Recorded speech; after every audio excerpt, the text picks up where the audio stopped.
বাংলাদেশ জুড়েই আনকমন খাবারগুলা recipe viral হচ্ছে।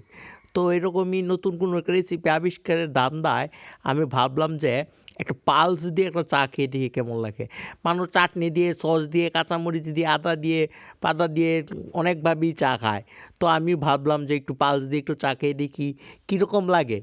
তো পালস ইচ্ছা মতনে ভর্তা করে তারপর ছিঁড়ে দিয়ে চিনি দিয়ে তারপর ইচ্ছা মতনে দিলাম লাড়া। মানে আমি দেই নাই, দোকানদারকে বলছি। দোকানদার মন ভালো, এজন্য সে করছে। কিন্তু সমস্যা হচ্ছে কি, মশলা-টশলা সব গইলে গেলেও গলে নাই পালস। এই দেখেন চুম্বকের মতো বাইজা গেছে। মানে চামিচ থেকে কোনো মতেই এটা তোলা যাচ্ছিল না। তারপর শেষ দিকে এটা প্লাস দিয়ে টেনে তারপর তুলতে হয়েছিল। মানে চামিচটা বাদ হয়ে যাওয়ার মতো অবস্থা। তাই আমি ভাবলাম যেহেতু সবুজ, সেহেতু চাটাও সবুজ কালার ধরবে। কিন্তু সবুজ কালারও ধরে নাই।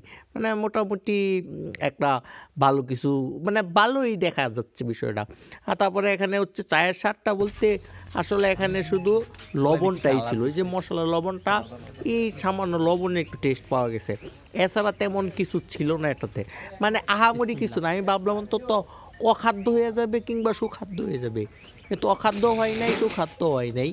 মাঝামাঝি একটা জায়গার মধ্যে একটু পইড়া রইছে। তো আপনারা যদি চান তাহলে ট্রাই করতে পারেন। আমি সামনে আরও নতুন নতুন কিছুর সাথে মিক্স করে চা খাওয়ার চেষ্টা করব। ততদিন পর্যন্ত ভালো থাকবেন। বিদায় নিলাম।